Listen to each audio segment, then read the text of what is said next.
Hello everybody, welcome back to the latest Manchester United news video. In this video we'll be talking the latest on Sir Jim Ratcliffe, Jarrad Branthwaite to Manchester United, the latest news that's gone on and some next steps for Sir Jim and his team. So without further ado, let's get straight into it. So we're going to start off by talking about Sir Jim Ratcliffe's aim to the staff at Manchester United. Now, it's coming in from Jamie Jackson. He said, Manchester United staff have been offered early payment of an annual bonus if they resign by next Wednesday as part of Sir Jim Ratcliffe's edict to get all employees in the club's offices and the push to trim the workforce.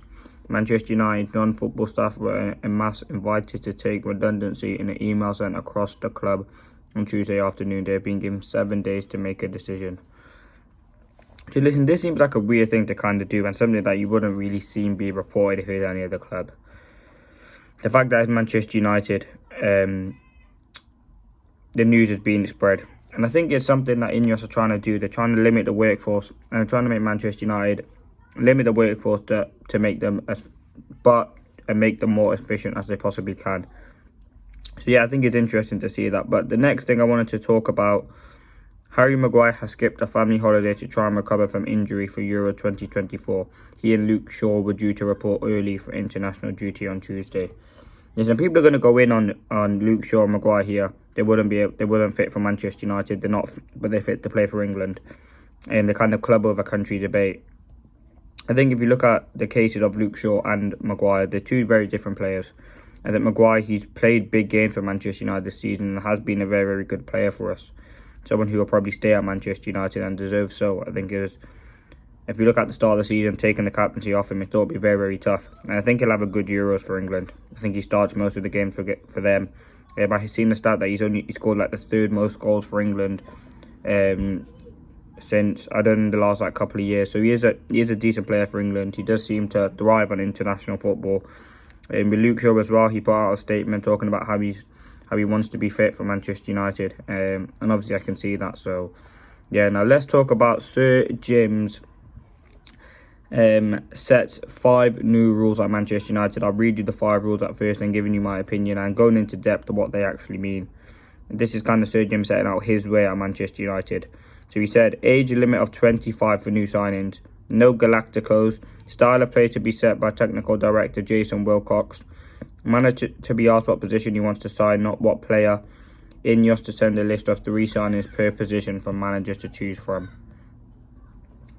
Listen, these are very, very interesting. Let's talk about the first one. Age limit of 25 for new signings. So this is something that I remember a couple years ago, Ralph Rangnick was talking about signing players who are on their first, second contracts, not on their fourth, fifth contracts. And age limit of 25 is very interesting. You look at players that would limit that Manchester United is signing, it would be like an Aussie man, Ivan Toney. They'd be players who Manchester United would miss out for. And I do think that's a very, very interesting thing. I do certainly think we need a few experienced players within the squad. And we have got that already, but with some of them leaving, I do think we need to replace that and get a few more experienced players in. 25, I mean, Jarrad Branthwaite's in that category. Euros in that category. I'm just talking about defenders. I don't think Adebayo's in there. It'd be interesting to see. No Galacticos. Galacticos basically means like the big money signings. Ineos are obviously a foundation who want to be niche with the players that they sign, and that means not going for the obvious player. For example, if you were to sign a striker, like what they kind of did, well, they didn't really do, but what we did with Rasmus Højlund, we knew he was an upcoming striker. Not many clubs were chasing him. They went out and bought him. Another example would be not signing Amrabat, maybe signing someone. No, perfect example, when we went to sign Casemiro, getting Enzo Fernandez from Ecuador. Sorry, not Enzo Fernandez, getting Moises Caicedo from Ecuador would have been the better deal to go for. And that's what they're really talking about. Not the big money players who are going to cost you a lot of money, might not be at the club in 3 or 4 years. Like Casemiro, he was a Galactico sign. I mean, £70 million we spent on him. We did need him, but it was more, we could have got someone else, but Casemiro was the player to go for. And that's something that Manchester United love to do. They signed the Galacticos to get shirt sales, to increase the revenue, and that's something the Glazers have obviously done and benefited massively for at Manchester United. So yeah, no Galacticos, age limit of 25 for new signings. Style of play to be set by Jason Wilcox, who is the technical director. So he will be someone who's obviously worked. He's had lots of experience in doing it. He'll be someone that works with the manager to set the style of play. Whether that be high possession, he will have all the say in that. And it does show a real intent from Sir Jim to kind of make sure that we are the best at everything that we do, and we can see that in the way that he's talking, the rules that he's setting, the way that he's implementing things into Manchester United. The next thing, manager to be asked what position he wants to sign, not what player. So, for example, Manchester United need a centre-back. So Erik ten Hag will tell Ineos he wants a centre-back, not which centre-back he wants. For example, he wouldn't say, I want Todibo. He would say, I need a centre-back. And they would go out and find 3 options. Ineos to send a list of 3 signings per position. This is the last rule for the manager to choose from. So, I'll use a striker one actually as an example. So, Manchester United need a striker. Yeah. Erik ten Hag will tell him that he needs a striker. They will send him down 3 people to choose from, and he would have to pick from that. And I think that's the right place to go. I think making sure that the manager has a choice, but the owners have the final decision is something that we need to happen. Working as a cooperative with the owners is, I think, the right thing that Manchester United need to do. I don't think we need to go out overboard with Erik ten Hag giving the signings that he's made. I think using the infrastructure that they have, and that's what the top clubs do, whether that's Manchester City,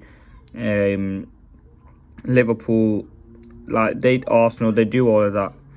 The last thing I wanted to discuss are Manchester United interested in signing Jarrad Branthwaite. Recruiting at centre-back has been marked as a priority for Manchester United, and Branthwaite is high among the names being discussed regardless of who the manager is next season. Now, I do think Branthwaite, he's a good player, but I do think he has been massively overrated. He's a decent centre-back, he's young as well, but I don't want to put too much pressure on him, and I think it won't be great for Manchester United just due to the fact that he's too expensive. £75 million, way too expensive for a centre-back. We've spent 80 on Maguire, 75, 60 on Martinez, 40 on Maguire. I think we need to change that principle.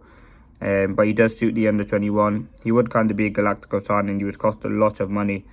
75, 80 million pounds is a lot for a centre-back. So if we can cut that down to 40, 50 million pounds, I would certainly love to get Branthwaite in. I think we do need a centre-back, but then he does kind of suit the profile. I would rather go for a right-footed centre-back just based on the fact we have Martinez already. Luke Shaw can fill in there as well if he needs to. I would go for a right-footed centre-back like a Todibo, a Euro. But yeah, let me know what you guys think. Drop a like, comment and subscribe. This has been the latest Manchester United news. Thanks for watching and peace.